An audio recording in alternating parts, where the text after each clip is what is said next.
boa tarde, ou boa noite, ou bom dia, dependendo da hora que você assistir essa live. Estamos aqui, mais uma vez, né, no trabalho da Rede Matraga, discutindo esse impacto, né, dos impactos sociais e políticos dos algoritmos, né?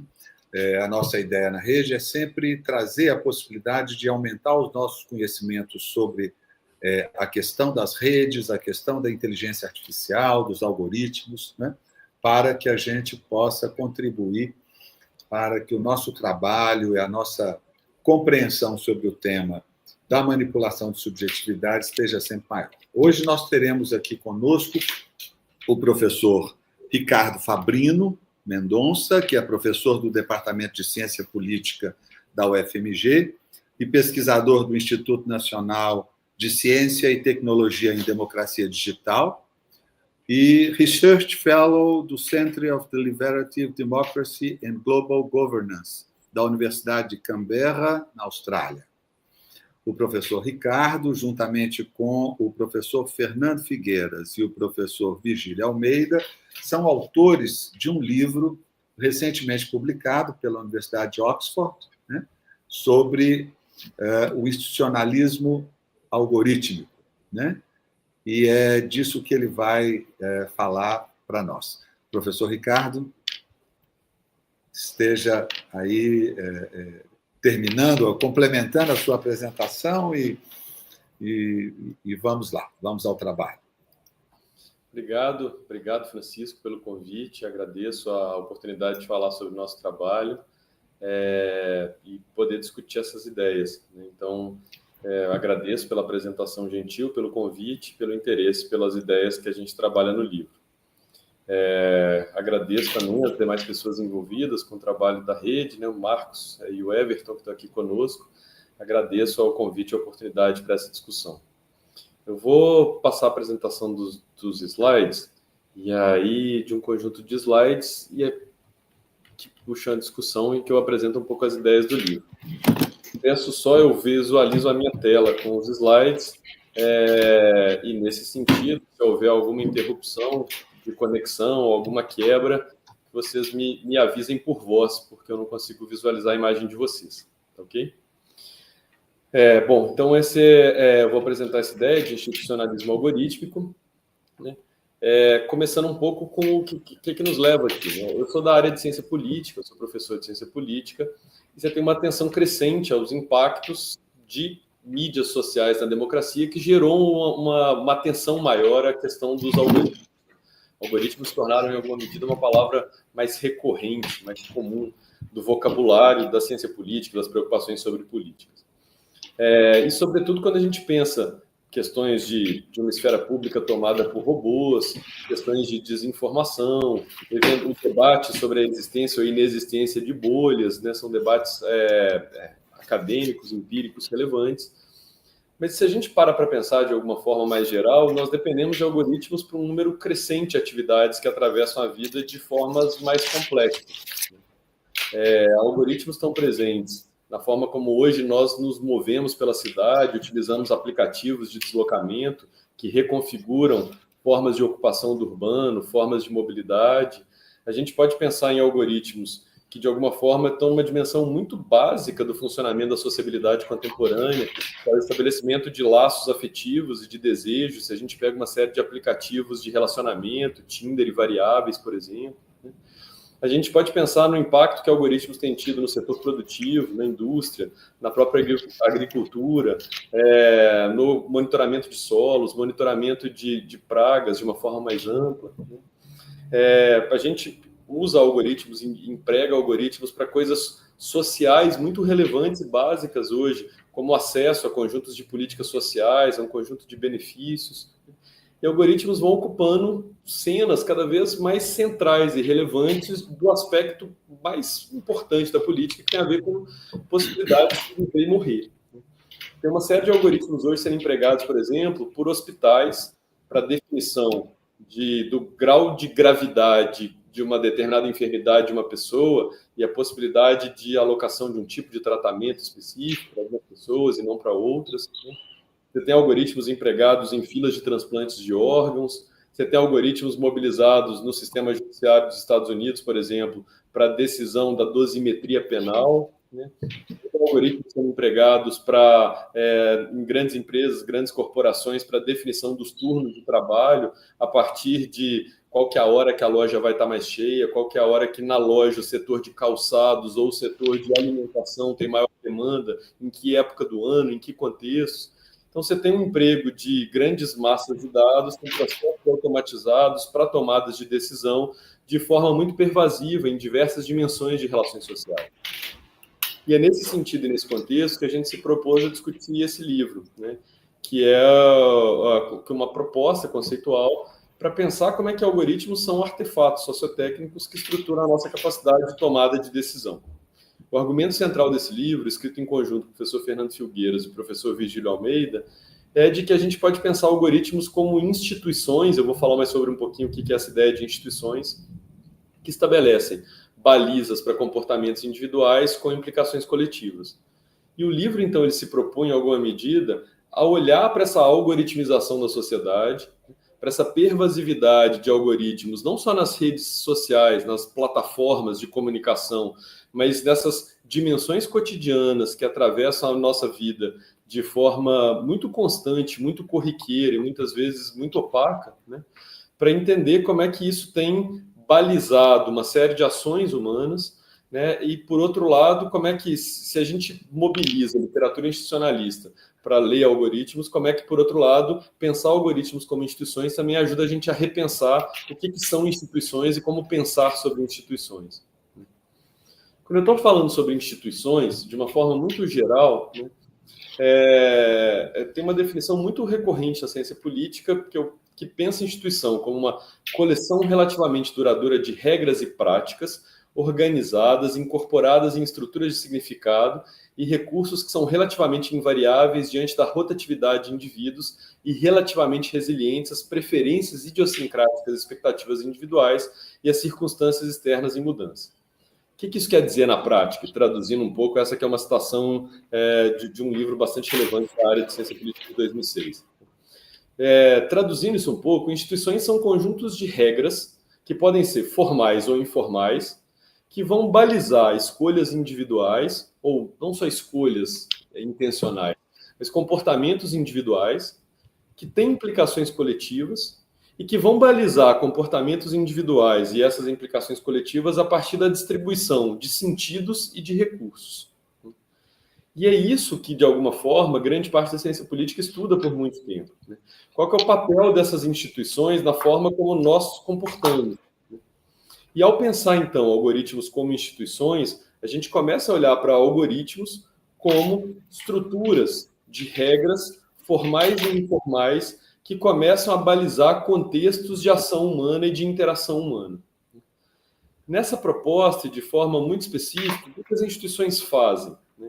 Instituições empoderam e constrangem. Elas criam caminhos para a gente circular pelo mundo. De alguma forma, elas buscam induzir certos tipos de ação e constranger e limitar outros tipos de ação. Nesse sentido, elas reduzem, em alguma medida, a flexibilidade e a variabilidade. Não é que elas eliminem possibilidade de agência, muito pelo contrário, elas viabilizam e induzem certos tipos de agência. Mas elas reduzem, em alguma medida, a flexibilidade, o leque de opções disponíveis em certos contextos e mesmo a variabilidade ao criar certos incentivos a certos cursos de ação e certas dificuldades para outros cursos de ação, né? O que vão mudando a forma como a gente pensa certos contextos.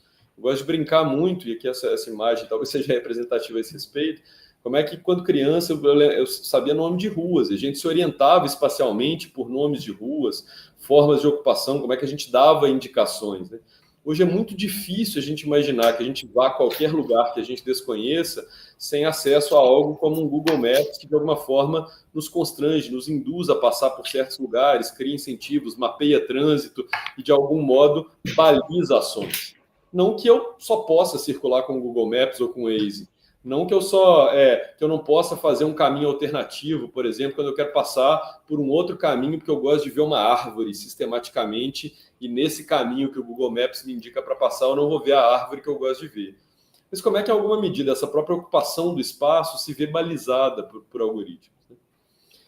Instituições também moldam ações políticas ao prover lógicas de comportamento apropriado, né? E, ao fazê-lo, estabelecem autoridade, né? Que é uma questão também central, se eu entendo bem, das discussões da psicologia contemporânea, né? E prerrogativas de tomada de decisão. Então, na medida em que instituições criam certas balizas para contextos interacionais, reduzindo flexibilidade, estabelecendo autoridade e moldando conjuntos de ações e escolhas, é que a gente entende ser perfeitamente possível pensar que algoritmos são instituições. Instituições da ciência política não é só um espaço, ou uma organização, ou uma instituição no sentido mais formal, como a gente tende a pensar, como o Congresso, o Parlamento, né? Mas nas ciências sociais, de uma forma mais ampla, a gente pensa em instituições como família, né? Instituições que, de algum modo, não têm essa estruturação espacial ou essa regulamentação formal de uma instituição como o parlamento, né? Mas que ajudam a entender balizas para comportamentos individuais e com implicações coletivas mais amplas. É nesse contexto que a gente foi beber de várias tradições do institucionalismo. O institucionalismo, então, é uma tradição de teorização no campo da ciência política, com escolas muito diferentes, com premissas muito diferentes, né? Você tem desde o institucionalismo de escolha racional, né, que vai pensar por uma perspectiva racionalista, individualizada, a ideia do individualismo metodológico, mas que vai tentar pensar os equilíbrios que são estruturados por instituições e as induções a comportamentos estratégicos dentro desses equilíbrios, que incentivos você dá para que as pessoas se comportem como comportam, né? E como é que você, de alguma forma, lida com essa dimensão individual, racional, estruturando regras para balizar certos comportamentos. Há escolas, e essas 3 outras escolas são bastante diferentes da tradição da escolha racional, como do institucionalismo sociológico, que vai pensar instituições como estruturadas, não por equilíbrios racionais, mas por valores, normas sociais estabelecidas contextualmente dentro de certas relações sociais e de poder, e que vai pensar uma coisa que é muito importante para a gente nesse livro, que é a ideia de isomorfismo institucional, que é a ideia de determinados contextos em que algumas instituições começam a copiar outras instituições e você cria um certo padrão institucional que começa a se manifestar em vários pontos da sociedade. Isso vai ajudar a gente a ler certos fenômenos, né? Como a digitalização de governos diante de um discurso de austeridade estruturado e capitaneado pela OCDE, por exemplo, no contexto internacional. Existe também o institucionalismo histórico que nos é relevante e que vai pensar basicamente 2 coisas, né? Em primeiro lugar, como é que instituições são construções humanas históricas, né? Portanto, profundamente atravessadas por processos históricos em que elas surgem de certos contextos, se transformam em outros contextos, são, de alguma forma, ressignificadas em lugares, em espaços, em tempos diferentes, né? E, por outro lado, o institucionalismo histórico ele pensa 2 conceitos que nos são muito relevantes. O primeiro é a ideia de conjunturas críticas, né? São momentos específicos em que há uma certa abertura para mais escolhas, uma certa abertura para mudanças, para certas guinadas, né? Mas como é que essas escolhas feitas em certos momentos, sobretudo em conjunturas críticas, elas criam o que o institucionalismo histórico chama de dependência de trajetória, né? Como é que escolhas tomadas em certos momentos moldam escolhas futuras, né? E criam certas dependências, né? Isso é muito importante no campo da tecnologia, quando a gente pensa, por exemplo, como é que a escolha por governos por certas tecnologias cria uma dependência para escolhas futuras, né? Para onde que os dados estão, em que formato que os dados estão, quais são as companhias que podem prover serviços para a utilização desses bancos de dados, quais são os tipos de atualizações necessárias para continuar utilizando esses sistemas, né? Acho que qualquer pessoa que trabalha em qualquer corporação já passou por uma situação em que o sistema começa a dar problema, mas você fica completamente dependente de um sistema porque tudo foi feito numa certa linguagem, num certo formato, né? Quando a gente pensa essa aplicação específica da ideia de dependência de trajetória, ela é muito importante para a gente entender algoritmos como instituições. Até porque algoritmos são, muitas vezes, cristalizadores de dependência de trajetória, né? Há muitos contextos em que algoritmos, de alguma forma, ajudam a reforçar escolhas feitas em um determinado momento. Vou falar um pouquinho mais sobre isso daqui a pouco, mas é o caso, por exemplo, das implicações de políticas públicas de policiamento preditivo, por exemplo.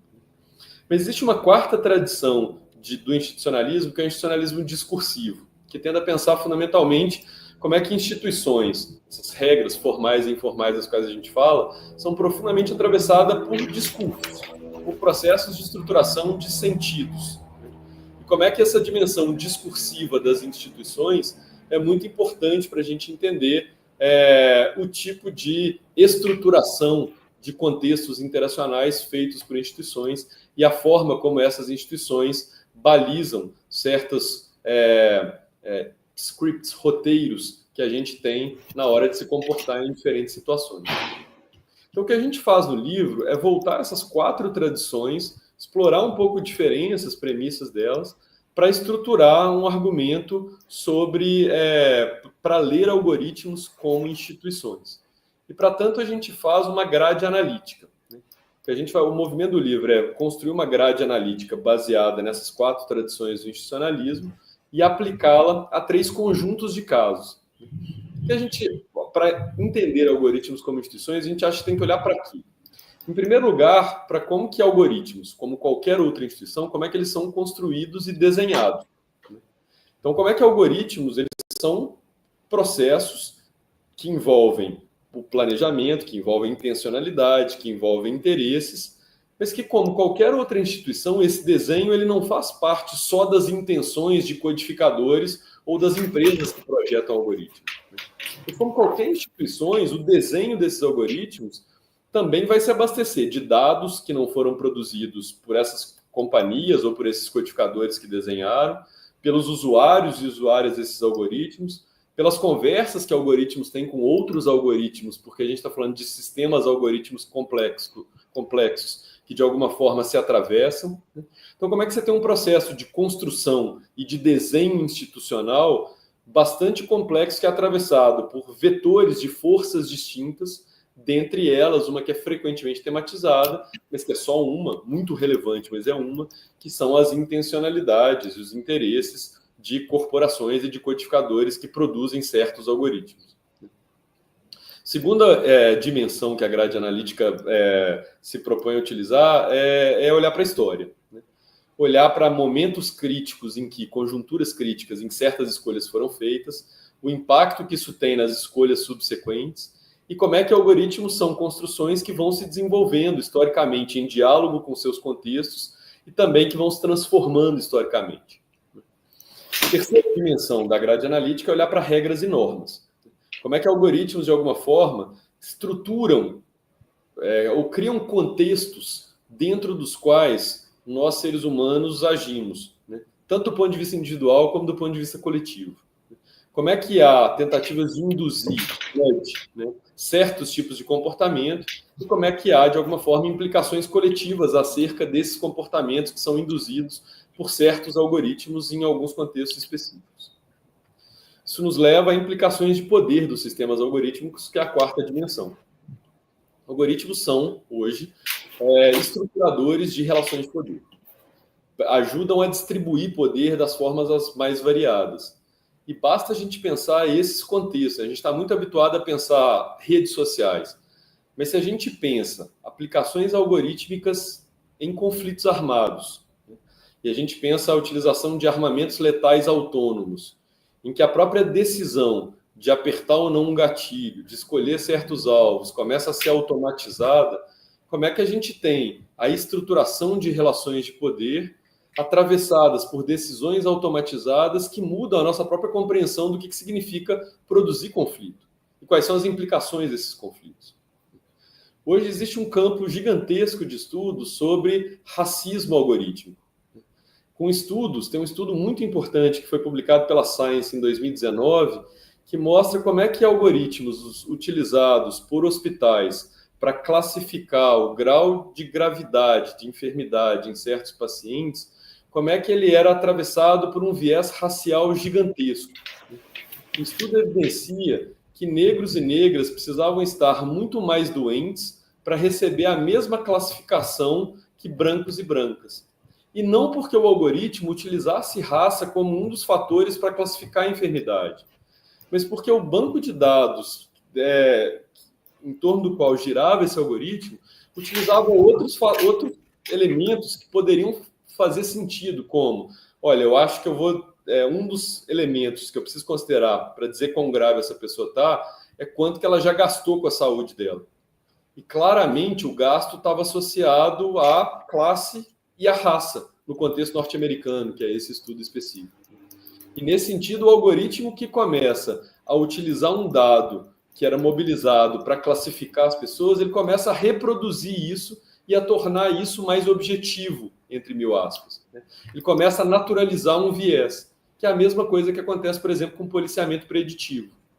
Eu tenho dados de criminalidade de certas regiões, nesse sentido eu opero com esses dados para alocar forças policiais para, de alguma forma, coibir o crime antes de o crime acontecer, mas, obviamente, eu tenho dados sobre um tipo de crime e não sobre outro tipo de crime. Eu vou reforçar dados sobre esse tipo de crime nessa região, quando eu tenho mais policiamento nessa região, e, nesse sentido, eu vou alimentar um ciclo que, de alguma forma, é estruturador de relações de poder na sociedade.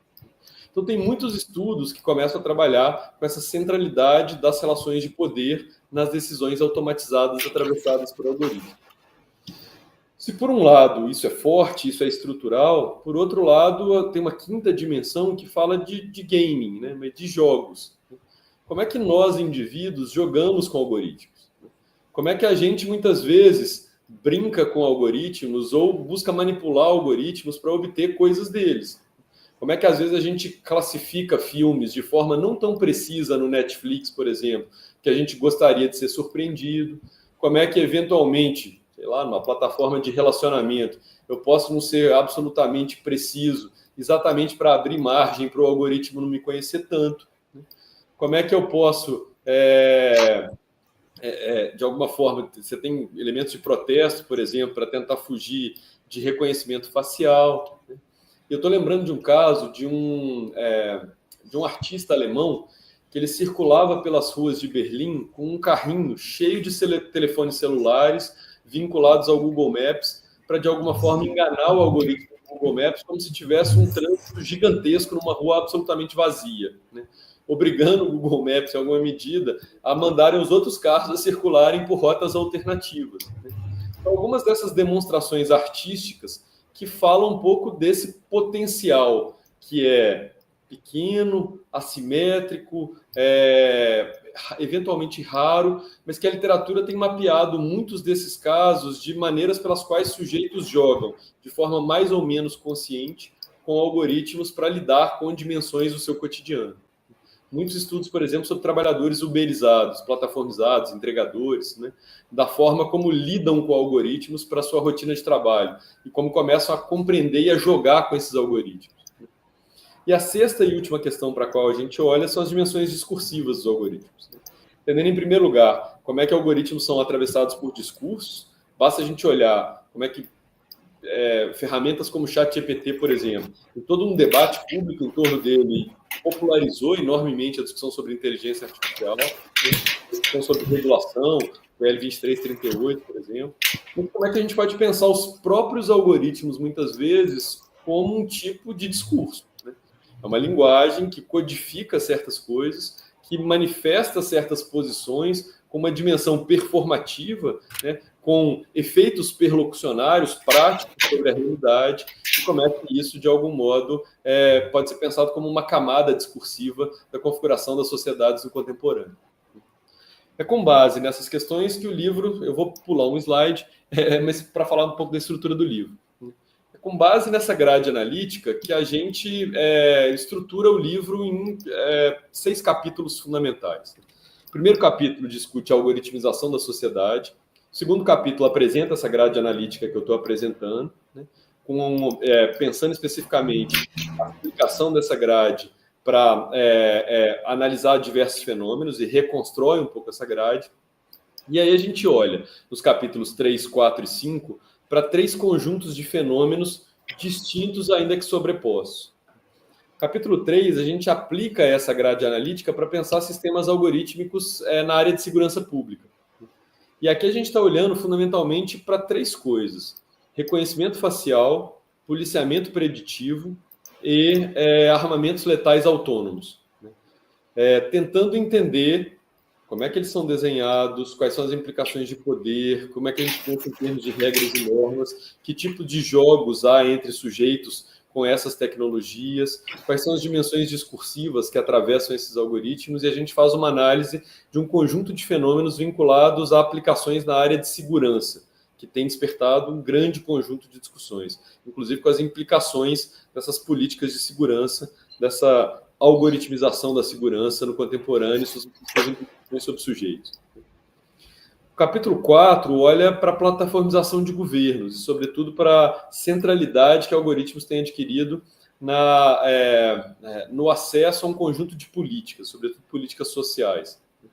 Então, a gente tenta pensar como é que houve uma certa indução à digitalização de estados, num contexto de discursos que fortalecem a ideia de austeridade, de eficiência e de redução de custos, com uma ideia de decisões, entre mil aspas, mais técnicas, né, e mais, em tese, objetivas, para reduzir custos de estados, e como é que isso, de alguma forma, alimenta um conjunto de processos e também um conjunto de consequências contemporâneas. O capítulo 5 vai olhar para sistemas de recomendação de música, de comida, de redes sociais, de conteúdos, né, de entretenimento. Se a gente pensa plataformas de conteúdos, eu mencionei Netflix, podia ter sido Apple TV, ou mas como é que isso também faz parte dessa dimensão cotidiana, né?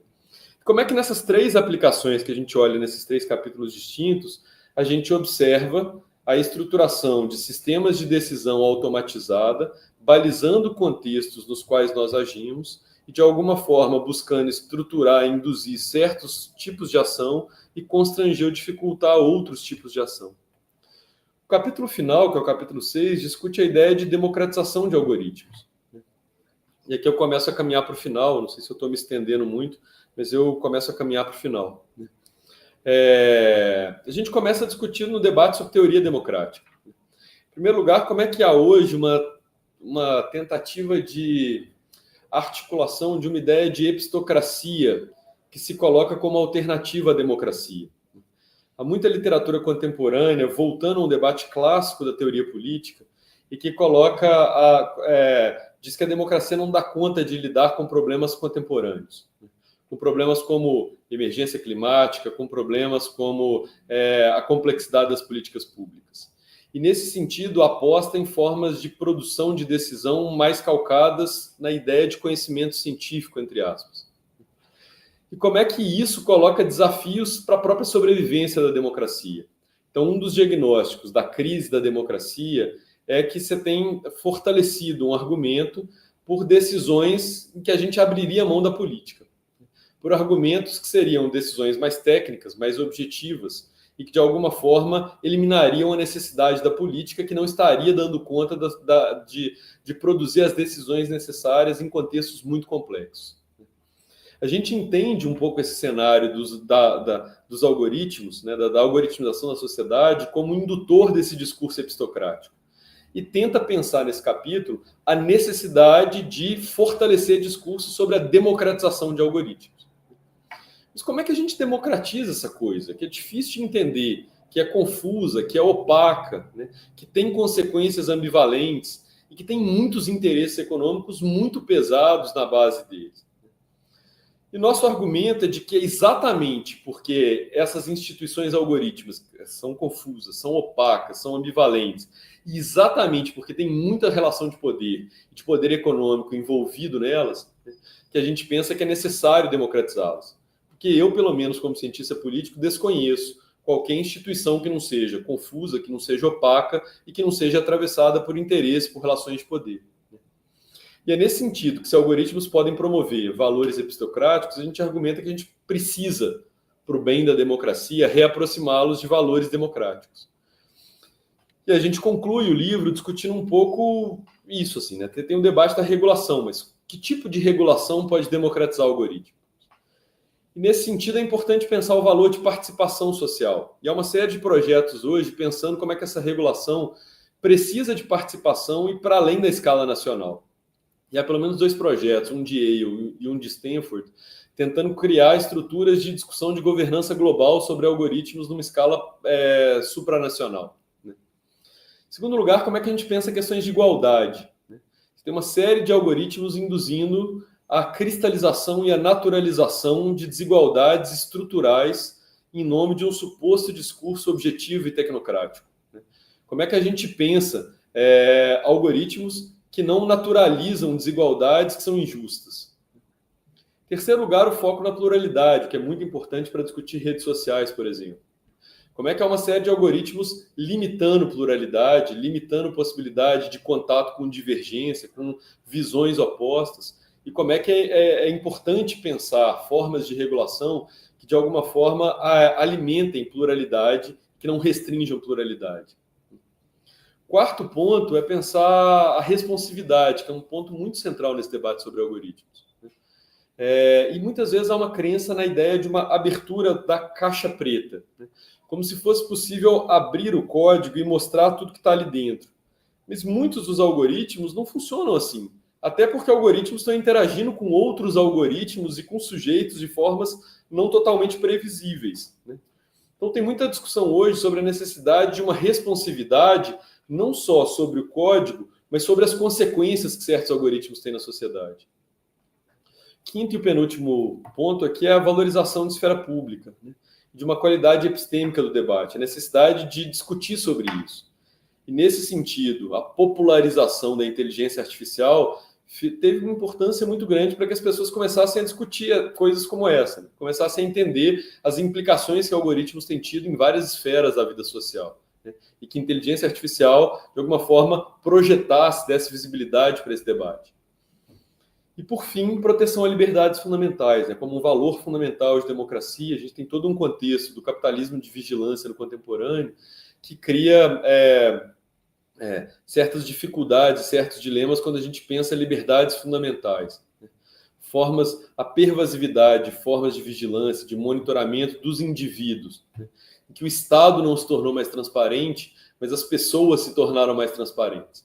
E o que pode alimentar tanto formas de despotismo contemporâneo e de autoritarismo contemporâneo produzido por estados, mas também formas em que corporações vão utilizar esses dados para induzir comportamentos, para, de alguma forma, buscar alimentar certos tipos de ação de forma muito sistemática, a necessidade de proteção de liberdades fundamentais.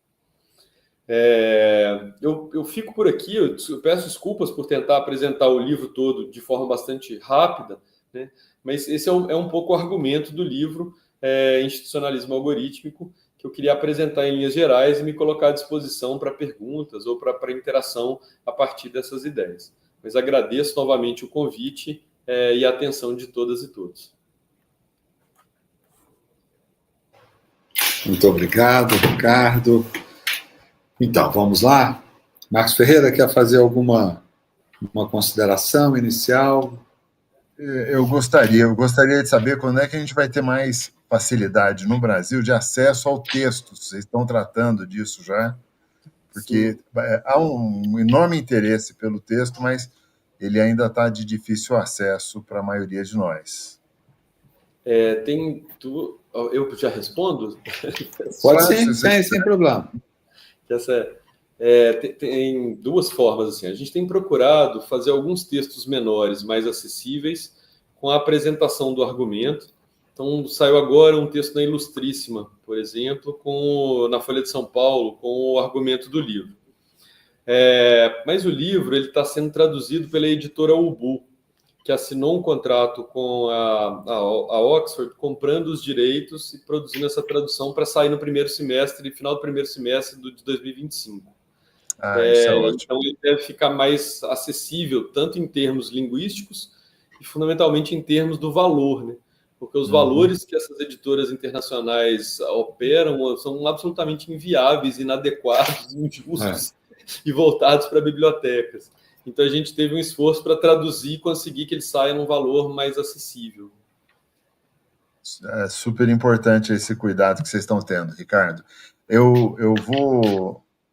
A sua voz ficou um pouquinho entrecortada, não sei se é para mim só, mas eu repetiria que vocês têm a previsão de talvez até o próximo semestre final do próximo semestre, a gente poder Isso. todo mundo ter acesso, né?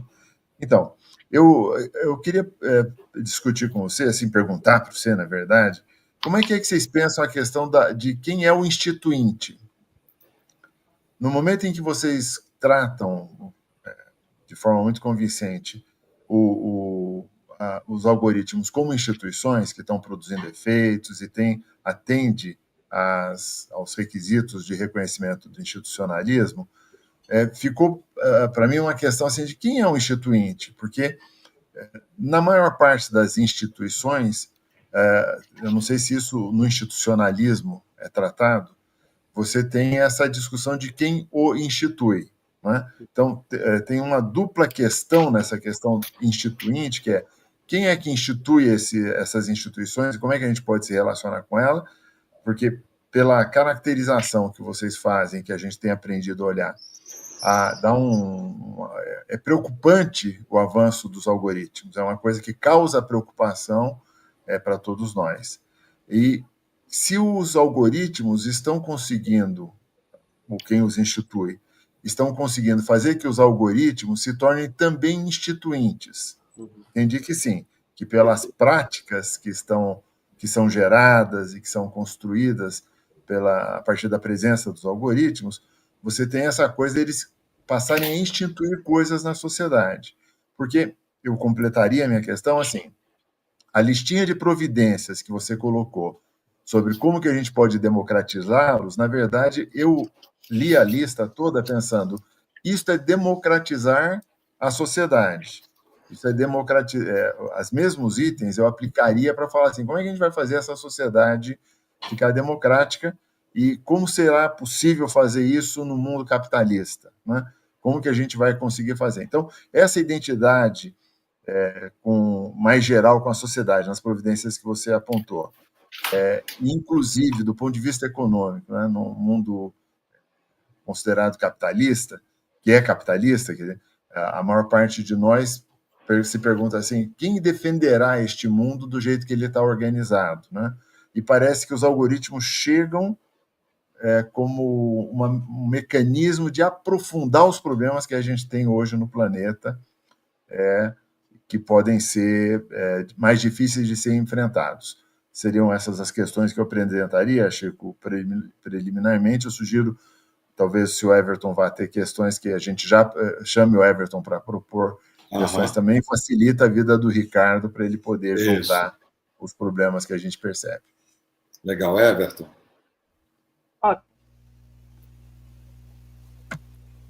Tem questões ali no chat, acho que vale a pena já colocar para o Ricardo. Eu deixaria a minha questão para depois. Do Luiz Henrique Gonçalves, que está ali no chat, que ele está falando que é interessante a ideia de algoritmo como instituição ou como artefato mediação institucional. Ele faz uma pergunta. Essa abordagem tem a relação com o chamado design de mecanismos, uma teoria psicossocial de base das IAs. E a Ana Bock também, a nossa querida Ana Bock está aqui, ela diz, também achei o conceito de algoritmo como instituição. Também achei o conceito de algoritmo como instituição. Torna o algoritmo um ator social? Como é? Acho que tem 3 questões aí que dá para o Ricardo. Isso. Estou só anotando aqui para eu não me perder. Acho que eu perdi uma. Mas vamos lá. Eu não estou seguro do Ricardo ter compreendido. Você chegou... Para mim veio entrecortada a fala do Everton. Para você foi compreensível, Ricardo? Foi perfeito. Para mim também não teve problema. A primeira pergunta, só que Everton colocou, que foi um pouco rápida, e que foi o algoritmo como instituição ou como artefato mediador. Não é isso? Essa perdi a última palavra. Mediação institucional. Isso é uma pergunta ou uma afirmação? Ou como artefato de mediação institucional. Eu coloco entre parênteses. Está aqui no chat, na real. Acho que não sei se está do seu lado aí. Então vamos lá. Acho que eu vou colocar aqui na tela aqui também, ó. Ótimo. Que aí fica... Mas eu vou começar pelas perguntas foram colocadas primeiro. Acho ótimas as perguntas, agradeço. A primeira discussão do instituinte, e perfeita, assim. Eu acho que, como em qualquer instituição, existem várias forças que se articulam e que se estruturam para criar e modificar essa instituição.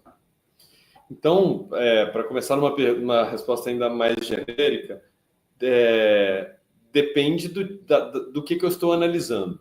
Porque eu tanto posso fazer essa análise como da sociedade algoritmizada, como uma análise mais específica para trabalhar com algoritmos específicos, né? Então, este algoritmo do TikTok, como que ele foi criado, concebido, estruturado, alterado, ressignificado, afetado por leis, pelo uso refinado, trabalhado.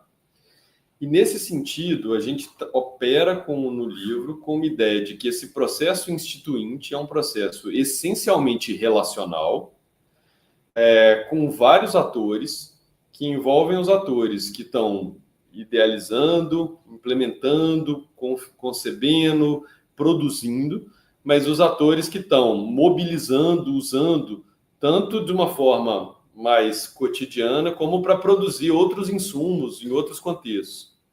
E, para além disso, as articulações entre diversos algoritmos. Mas dizer que é relacional, e às vezes eu brinco, a gente coloca palavras como relacional no guarda-chuva das palavrinhas boas, né? Dizer que é relacional não significa que sejam relações simétricas, mas você tem relações profundamente assimétricas com relações de poder, relações econômicas, que dizem quem tem mais força nesse processo instituinte. E aí você tem conjuntos de interesse, quem tem acesso a código para modificá-lo, quem consegue alterar, quem consegue se contrapor a tentativas de regulação e de embarreiramento de certos conjuntos de ação, quem consegue dizer, não, que nos Estados Unidos você não pode ter um aplicativo como o TikTok, que é de propriedade chinesa, operando e coletando dados dos nossos cidadãos. Muito embora eu me oponha que se limite uma plataforma norte-americana de operar em outros contextos. Então, é claro que você tem corporações, claro que você tem codificadoras e codificadores, que têm um papel muito central nesse processo instituinte. Você tem pesquisas vinculadas à área de defesa, as forças armadas de vários contextos, que têm um papel muito central nessa dimensão instituinte. Mas um processo instituinte que ele não é só uma manifestação de uma intencionalidade que se coloca socialmente. E aí ela se insere num contexto de relações complexas. E aí eu acho que você está absolutamente perfeito, e esse é o argumento um pouco do livro, né? E acho que você colocou em ótimas palavras, que neste processo os próprios algoritmos começam a se tornar atores instituintes, ou agências, ou actantes, se quiser usar uma palavra que é utilizada nos estudos de ciência e tecnologia, né? Formas de agência que começam a produzir desinstitucionalização e institucionalização. Eles começam a afetar as outras instituições existentes, deslegitimando autoridades, deslegitimando formas e procedimentos de estruturação de padrões decisórios, desinstitucionalizando a temporalidade, que é típica da democracia e da política, né? Desinstitucionalizando figuras de autoridade tão centrais para a configuração de processos de subjetividade em outros momentos, em outros contextos sócio-históricos, né? E, de alguma forma, criando contexto para o estabelecimento de outros processos de institucionalização. Então, nos interessa, esse é um pouco um desdobramento do livro, Marcos, esse processo de desinstitucionalização e reinstitucionalização mediado por algoritmos. Eu acho que seu comentário é perfeito. Sobre a questão do mundo capitalista, então é óbvio que você tem uma relação de poder enorme aí. Mas essa pergunta surge muito, assim. Como que você pode pensar a democratização de algo que é tão central para as relações de poder contemporâneo? Vindo da área de teoria democrática, minha resposta tende a ser um pouco a oposta. Como que eu posso produzir teoria democrática hoje sem pensar uma instância tão central de poder econômico e político, né? Então, eu acho que eu concordo com você que é uma dimensão um pouco hercúlea, né? Parece quase intransponível, tendo em vista a pervasividade, a opacidade, o volume econômico das empresas que produzem, mas me parece que para que a gente continue discutindo democracia, nós precisamos fazer isso. E precisamos enfrentar essa discussão, pela forma como eu tenho me colocado sobre isso. Sobre as 3 perguntas que vieram apresentadas pelo Everton, do online, a primeira foi do Luiz Henrique Gonçalves, que aparece aqui, se algoritmos como instituições ou como artefatos de mediação institucional. E acho que a gente pode pensar as 2 frentes, tem a ver um pouco, talvez, com camadas analíticas distintas. É possível pensar algoritmos operando como instituições que balizam certos contextos interacionais, mas também como é que eles são criações sociotécnicas, ou seja, esses artefatos que produzem mediação com relação a outras instituições, que tem a ver um pouco com a pergunta do Marcos. Quando nos estudos institucionalistas, você não tende a pensar uma instituição, você pode pensar em instituições de forma um pouco mais isolada, mas é muito comum você pensar em assemblagens ou em articulações entre instituições, né? Em sistemas institucionais, em processos de interação entre essas várias instituições. As instituições não operam no vácuo. E aí, quando eu penso uma instituição como o sistema eleitoral, ela tem implicações sobre a estruturação do Congresso Nacional, que tem implicações sobre a maneira como a gente estrutura orçamento público, pensa políticas, enfim. Como é que essas várias coisas se relacionam, né? E nesse sentido, voltando também ao ponto que Marcos coloca, acho que é perfeitamente possível pensar em instituições como esses artefatos que também vão produzir mediação entre outras instituições. Em alguns contextos, minando bases de legitimidade de algumas dessas instituições e estruturando bases de legitimação de outras instituições ascendentes. Então, como é que elas afetam a dinâmica de relações entre instituições? E eu acho que se essa pergunta foi nessa direção, acho que ela é interessante. Tem a segunda questão colocou a importância de design de mecanismos, e aí como uma teoria da psicologia, eu não sou da área de psicologia, então precisaria trabalhar especificamente o que se quer dizer com essa discussão teórica, mas o debate sobre design institucional é muito importante, muito central naquela primeira dimensão, né? E hoje você tem muito essa ideia de pensar políticas públicas por desenho e pensar existe uma proposta de regular algoritmos por desenho, né? E aí o que tem implicações em pensar esse processo de construção que Marcos também colocava. E a última questão, que eu acho que eu tendo mais a concordar, né? O algoritmo como instituição se torna um ator social. Aquele slide que eu pulei foi curioso, né? Porque a gente tenta evitar 2 dimensões desse debate. A primeira é a dimensão anímica, que pensaria o artefato como um ator com plena agência. Mas o oposto disso é problemático, porque pensa, e é muito comum em vários estudos, de pensar essas tecnologias como ferramentas que podem ser utilizadas de acordo com diferentes intencionalidades e como se elas não fossem atravessadas por affordances, como se elas não induzissem certos tipos de ação, mesmo que não as determinem. A gente gosta de pensar a ideia de institucionalismo como navegando entre esses 2 polos de uma dicotomia. Então, você tem uma dimensão que tem algum tipo de agência, né, que participa de uma relação com outras formas de agência para estruturar certas consequências. E aí, por isso que nos estudos de ciência e tecnologia, a ideia de actantes, do Bruno Latour, é muito relevante nesse sentido, ou de pensar formas de agência e não utilizar a palavra, o algoritmo como um ator. Mas a gente não quer pensá-lo como ferramenta, como destituído de capacidade relacional de agência na sua relação com outras formas de agência na configuração de ações sociais. Então, seria um pouco a minha reação a essa questão. Mas eu vi que apareceu um texto com uma pergunta sobre Foucault também. Não sei se é próximo. Devo lê-la aqui direto? Pode ler. Pode. Márcio Silva, obrigado pela sua pergunta.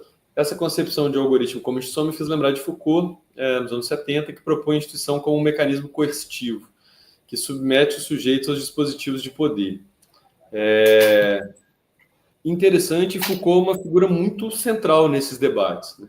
Você tem uma linha de estudos sobre algoritmos que vai pegar a discussão do Foucault sobre governamentalidade e trabalhar na ideia de governamentalidade algorítmica, para pensar exatamente o papel de algoritmos nos processos de gestão populacional e de estruturação de formas de controle populacional através de consequências, atravessamento, seria melhor pensar, sobre processos de estruturação de subjetividade. Então, sim, Foucault é uma referência importante, ainda que talvez eu tenha alguma dificuldade com o final da frase, da pergunta. Pensar essas instituições, pensar algoritmos como instituições, mesmo numa linha Foucaultiana, né, não significa abrir mão de alguma possibilidade de agência humana. Né? Não significa pensar o sujeito só como sujeitado ou como submisso. Né? Mas entender como é que, querendo ou não, nós fazemos parte dessa dinâmica instituinte e, querendo ou não, também nos cabe resistir, reestruturar, reconstruir, pensar, tematizar, debater, se for regular um caminho ou não, mas, de alguma forma, participar desse processo de estruturação dessa sociedade algorítmica. Então, Foucault nos ajuda a pensar essa dinâmica de assujeitamento, mas como é que essa dinâmica de assujeitamento não elimina a existência de sujeitos também. Né? E acho que é um pouco nessa relação entre assujeitamento e um sujeito de ação que a gente precisa pensar essa dinâmica institucional contemporânea. Né? Seria a forma como eu me colocaria em relação a esse comentário. Então, eu queria trazer para a nossa conversa a questão da regulamentação. Né? A gente está vivendo aí um momento em que a procura pela regulamentação acontece no mundo inteiro, e, em especial, aqui no Brasil. Né? Considerando o algoritmo, né? Tudo isso que você colocou, né? Com toda essa complexidade, né? Em que ele, inclusive, não é necessariamente uma ferramenta que eu vou lá e fico controlando para poder... Né? Que ele tem, de certa forma, uma autonomia, inclusive de possibilidade de conversa com outros algoritmos. Né? Qual a real possibilidade da gente regular essa coisa? Né? Queria só acrescentar, Ricardo, talvez uma pergunta aí para ficar duas dessa vez. Talvez essa questão das desinstitucionalizações seriam as desinstitucionalizações públicas e as institucionalizações privadas. Né? Eu acho que tem queria que você falasse um pouquinho desse público versus privado, porque, na verdade, essas instituições algorítmicas, elas representam o capitalismo, as instituições que visam o lucro. E uma segunda questão, um comentário, uma pergunta, né? Como é que você vê essa questão? Porque esses algoritmos de inteligência artificial, na verdade, não são inteligentes porque não têm consciência. E, portanto, elas gravam um conjunto de possibilidades de respostas. Então, se muitos racistas, muitos fascistas conversam com os algoritmos, esses algoritmos gravam possibilidade de respostas a partir dessa interatividade. E, portanto, podem ter muitas respostas racistas ou fascistas. Como é que é isso? Como é que você vê isso? Ok. Então, primeira questão que Francisco coloca, obrigado. Acho que é difícil, assim. Então, o mundo inteiro está discutindo como é que a gente regula isso. Obviamente, eu não tenho uma resposta, uma varinha de condão. Você tem os entusiastas e as entusiastas da regulamentação e com visões diferentes do que significa regulamentar. Tem muito debate hoje, esse debate talvez seja menos forte, mas isso aparece no PIBIA, por exemplo, que é uma preocupação com soberania digital, né? Que é uma preocupação com restrições a diversos países. Se você... Não estou defendendo isso não, tá? Mas existem preocupações do que tipo de constrangimentos que você pode fazer ao desenvolvimento tecnológico sem ficar para trás numa corrida tecnológica em relação a outros contextos, em que você tem, sobretudo, Estados Unidos e China investindo muito pesadamente. E as questões de regulação envolvem coisas que eu nem toquei aqui. Né? Quando a gente pensa, por exemplo, no impacto ambiental, o consumo de carbono, assim, o consumo de água, perdão, e a liberação de carbono que é necessária para o treinamento de modelos. Né? Então, você tem os data centers consumindo muita água para refrigeração de máquinas. Você tem alguns países, alguns contextos dizendo não queremos mais data centers pela crise hídrica que isso pode gerar. Né? E o consumo de energia absolutamente gigantesco. Alguns estudos contemporâneos ainda mostram como é que isso estava sendo subestimado, como é que você tem um consumo gigantesco de energia com impactos ambientais significativos. Então, você tem questões vinculadas na regulação, soberania digital, né? Aonde estão nossos dados, como é que isso está protegido, como é que isso está seguro, qual que é o impacto disso na geopolítica global, o que significa uma figura como Elon Musk ter o domínio da conexão de todo o norte do Brasil, né? E os dados ali, o que significam nossos dados em nuvens, né? Enfim, como é que você tem nuvens que são bem concretas, né? E você tem questões vinculadas a racismo algorítmico, ao impacto que a inteligência artificial pode ter na restrição linguística, enfim, aqui tem muitas camadas desse problema. E, no contexto brasileiro, a gente teve a discussão recente de 2 projetos que atravessam essas coisas. Tudo isso que a gente está falando tem mais a ver com o 2338, que é de regulação de inteligência artificial. A gente teve um projeto que quase foi votado, que foi o 2630, que as pessoas chamavam ele de projeto de desinformação, mas ele era mais de regulação das plataformas, né? Mais sobre enfrentamento da desinformação de uma forma mais geral. Eu acho que assim, então, me colocando, qual que é a real possibilidade de regulamentar? Eu acho que ela é difícil, mas eu acho que ela é incontornável. Eu acho que muitos atores muito relevantes já perceberam isso, e a disputa contemporânea é mais pelo tipo de regulamentação. E aqui tem uma coisa que é importante. Se as plataformas de conteúdo, Meta, se colocaram em grande medida contra o 2630, né, contra a regulação de plataforma, as próprias empresas responsáveis pelo treinamento de modelos de inteligência artificial estão reivindicando regulamentação. E tem muita gente dizendo assim, olha, isso pode ser estratégia de mercado, porque a depender do tipo de regulamentação que é aprovada, você só bane os possíveis concorrentes no mercado, criando qualquer possibilidade de enfrentamento do monopólio desses que já fazem impossível. Então, não é só regulamentar e que tipo de regulamentação, né?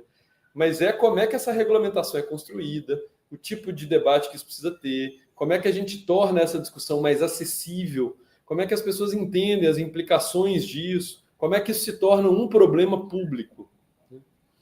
Então, me parece, assim, para te responder, que a possibilidade de regulamentar é grande. Me interessa mais como que isso vai ser feito e quais vão ser as consequências dessa regulamentação, né? E a compreensão de que qualquer que seja essa regulamentação, ela precisa ser entendida como processual, porque ela não vai dar conta do fenômeno, as coisas vão mudar rápido, as tecnologias vão mudando de formas a tornar, de algum modo, as próprias leis obsoletas, de forma muito rápida, né? É um problema, não posso abrir essa discussão, mas é uma outra área de pesquisa, que é a área de biossegurança, né, que é a discussão sobre edição genética, a lei de biossegurança de 2005, mas que não está nessa discussão. Mas, então, assim, é central que essa regulamentação seja pensada de forma processual e constante. E o que me leva à segunda pergunta, a desinstitucionalização. Eu achei legal essa coisa que a Everton colocou, embora eu acho que talvez eu discorde de uma parte dela, né? Eu não acho que só o público é desinstitucionalizado. Eu acho que o próprio mercado mudou muito, né? Você tem relações privadas e a instituição mercado foi profundamente abalado quando você começa a fazer day trade com algoritmos e começa a ter um outro tipo de jeito de lidar com dados, né, que independem de decisão humana para, de alguma forma, manipular mercado, para, de alguma forma, comprar e vender ações, induzir certas subidas de ação, que muda a própria forma como um conjunto de atores privados pensava essa instituição em que se insere. Então, embora eu concorde completamente que você esteja falando que você tem grandes atores privados profundamente beneficiados, né, que tornam atores públicos reféns, e essa existe a diretora do Instituto Alan Turing, que é a Helen Margetts, que é uma pesquisadora de Oxford, ela está estudando isso desde o começo dos anos 2000, né? Como é que governos são absolutamente dependentes de empresas que vendem sistemas e que, de alguma forma, criam uma burocracia sombra, porque o próprio governo não consegue atualizar, observar, entender exatamente os sistemas e está completamente dependente de alguém que não foi eleito, que não presta contas, como a instituição governo tem que fazer para a sociedade. Então, você tem um processo de desinstitucionalização e de fortalecimento de um conjunto de ações privadas, né? Mas você também tem processos de desinstitucionalização da própria forma como empresas lidam com a instituição mais básica deles, que é o mercado, né? E como é que você tem mudanças significativas no capitalismo contemporâneo. Então, tem um monte de gente estudando isso, né? Não é, ou é um debate, né?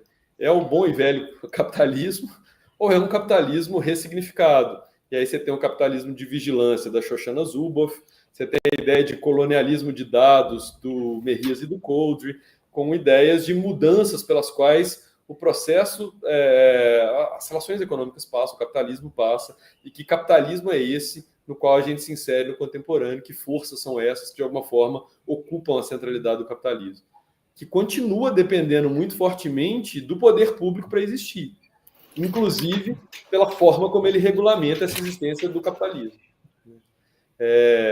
Enfim, então eu acho que não é só, não é do público, é do privado. Eu acho que dá uma bagunçada na forma como a gente está acostumado a pensar relações, inclusive na temporalidade das relações, e coloca um conjunto de demandas para que atores públicos e privados se adaptem e se adequem a esse contexto. Muito bom. Muito bom. Então, já estamos completando a nossa hora de trabalho. Marcos Ferreira, Everton, querem colocar mais alguma questão? E com vontade só de agradecer a disponibilidade do Ricardo de estar com a gente. Dizer para você, Ricardo, que quando a gente tomou conhecimento do livro, e alguns de nós tivemos acesso ao livro, deu um orgulhinho, assim, uma coisa meio... Que bom encontrar nesse universo brasileiros que estão conseguindo ajudar a abrir um pouco a caixa. Eu sei que você não gostou da expressão de abrir a caixa preta, mas para nós vocês deram essa impressão, assim, um orgulhinho meio tipo, vou exagerar um pouquinho se você não se incomodar, mas meio Rebeca, assim, sabe? Vocês deram uma motivação importante para a gente se animar de fazer esse debate. Eu espero que a gente volte a se encontrar brevemente para poder continuar conversando sobre isso. Um abraço e obrigado. Eu tenho tempo para mais um comentário, embora tenha falado. Claro, sempre. Desculpem, eu sou uma pessoa falante. Mas talvez um convite assim, para uma rede de psicólogas e psicólogos como essa. Esse livro, esse projeto, tem uma forte vinculação com pessoas da área da ciência da computação. O professor Virgílio é uma referência muito importante da área da ciência da computação no Brasil. E a gente teve a oportunidade de dar disciplina junto para programas diferentes, né? E o que a gente percebeu, curiosamente, é uma demanda gigantesca da área de ciência da computação por nós, das humanidades, né? Para pensar, não, porque pensar isso, assim, eles falaram, olha, a gente pensa algoritmos, eficiência e forma de produzir a vida inteira. Só que isso não são só linhas de código produzindo resultados, mas são processos sociais, afetando a sociedade, né? Entender de alguma forma a maneira como isso afeta a sociedade, como a sociedade lida com isso, mesmo que a gente não tenha, e eu não tenho esse conhecimento de codificação, né? É uma tarefa gigantesca de nós, das humanidades, e que tem uma demanda das áreas duras, assim, para dizer, das exatas, para entender um pouco essas consequências, né? Então, eu queria talvez fazer um convite, assim, né? Às vezes esse tema assusta um pouco, né? Mas me parece absolutamente essencial para a gente pensar qualquer área do conhecimento hoje, entender esse contexto e debruçar sobre ele.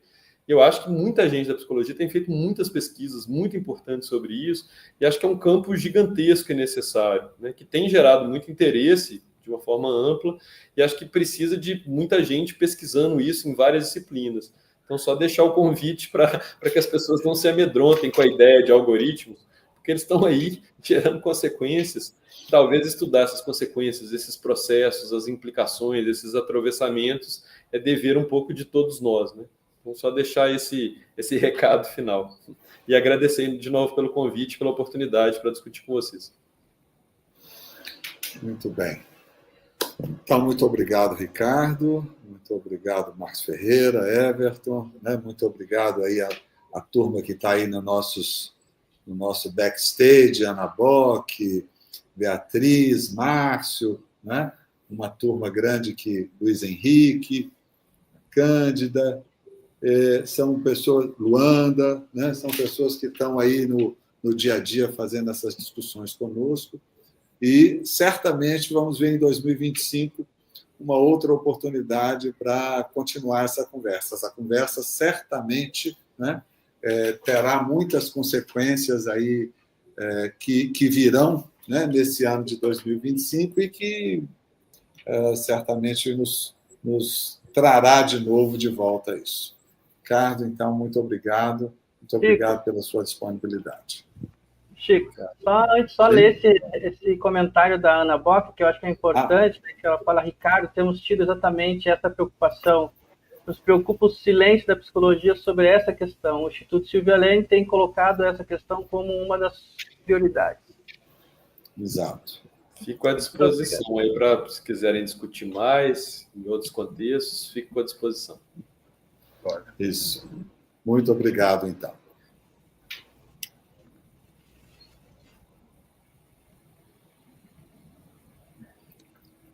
Podemos